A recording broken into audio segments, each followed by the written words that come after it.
من هو غيخاتو؟ وما علاقته بهولاكو؟ وكيف وصل إلى الحكم؟ وكيف مات؟ وكيف انتهت إمبراطورية المغول؟ كل هذه الأسئلة وأكثر سنجيب عليها في هذا الفيديو، فلا تنسى الضغط على إعجاب تقديرا لجهودنا وحتى تصلك الحلقات الجديدة. قبل غيخاتو كان قد بدأ عهد جديد للمغول وأطلق عليهم الإلخانيون.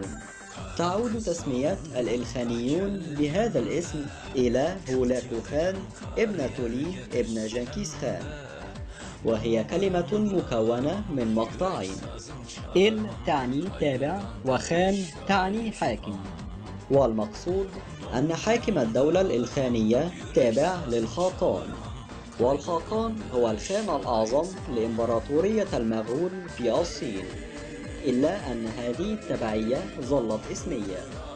كان عام 1256 ميلادية ميلاد دولة الإلخانات، وذلك بعد موجة الاكتساح المغولي بقيادة هولاكو، والتي انتهت باحتلاله بغداد وقضائه على الخلافة العباسية فيها عام 1258 ميلادية. يعد هولاكو المؤسس الأول لسلسلة الحكام الإلخانيون في إيران والعراق، وقد اتخذ هولاكو من مدينة مراغة عاصمة له، وحكم الدولة من بعده أبناؤه وأحفاده. وقد امتدت مساحة حكم هذه السلالة المغولية من نهر جيحون حتى العراق غربا، ومن جنوبي روسيا شمالا حتى الخليج العربي جنوبا. وقد أسس هولاكو النظام السياسي والإداري لدولته على أساس المزج بين التعاليم المغولية والتي كانت الأساس للنظام السياسي الجديد وبين تعاليم الشريعة الإسلامية التي جعلها فيما يخص شؤون رعاياها الجدد من المسلمين. وعين في المناصب الإدارية شخصيات من المسلمين مثل شمس الدين محمد الجويني وأخيه علاء الدين عطا الملك الجويني وغيرهم. وقد حاول هولاكو احتلال مصر والشام، ونجح في احتلال الشام لعدة أشهر، لكن هزم جيشه هزيمة منكرة أمام المماليك بقيادة الملك المظفر السلطان سيف الدين قطز في معركة عين جالوت عام 1260 ميلادية.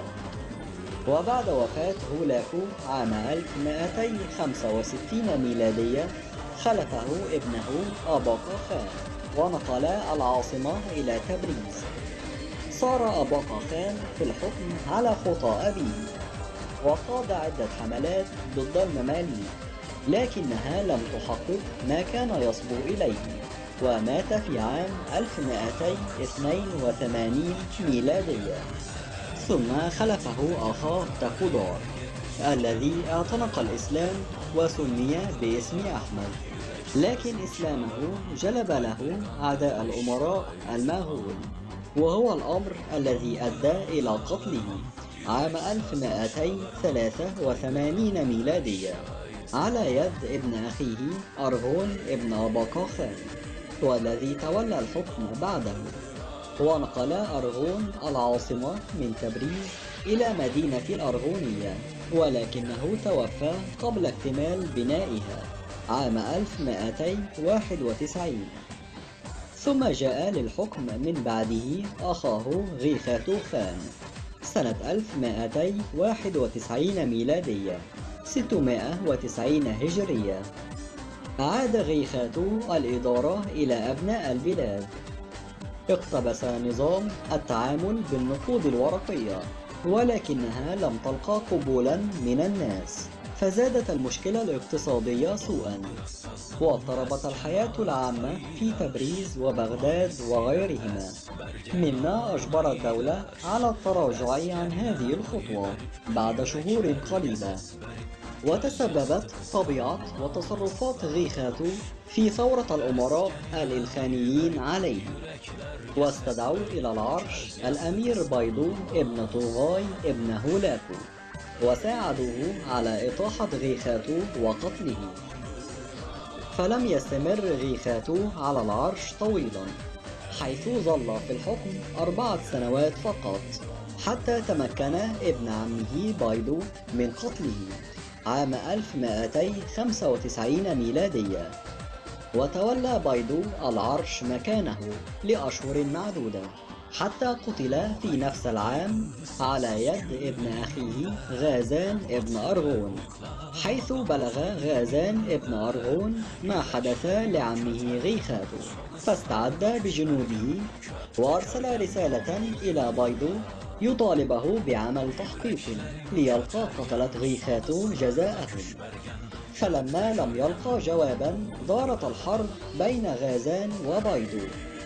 وفي هذه الأثناء ظهر الأمير المنغولي المسلم نوروز، واشترط على غازان مساعدته عسكريا إن أسلم، وحبب إليه اعتناق الإسلام بتشريعاته السمحة ونظمه الدقيقة، وما ينادي به من عدل ورحمة ومساواة.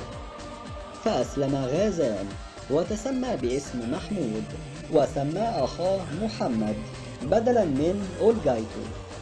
وكان إسلام غازان سببا في التفاف الرعية حوله، واعتنق الإسلام ما يقرب من 100,000 شخص من قومه، منهم أحد أمرائه وهو فيروز قوة، و80,000 من أتباعه وصناديد قومه من المغول تحولوا إلى الإسلام. فمال إلى غازان الكثير من الأمراء، وقد عجل هذا بالقضاء على خصمه بايدو الذي انفض الناس من حوله، وهزم بايدو في الحرب. فهرب بايدو ولحق به الأمير نوروز وألقى القبض عليه وأرسله إلى غازان، فأمر غازان بقتله. ولم يبقى بايدو في السلطة سوى 9 أشهر.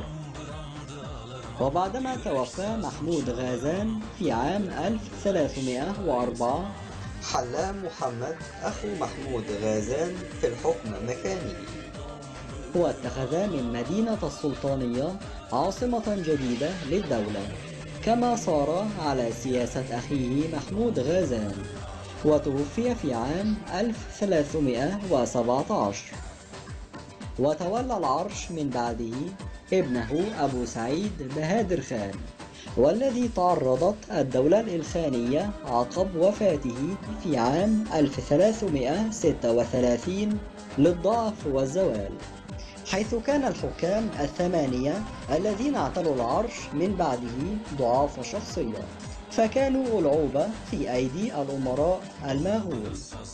وظل حال هذه الدولة حتى وفاة أنوشيروان آخر حكامها عام 1355، فتقاسم من بعده 5 من كبار أمراء المغول أملاك الدولة، وكون كل منهم دولة صغيرة مستقلة.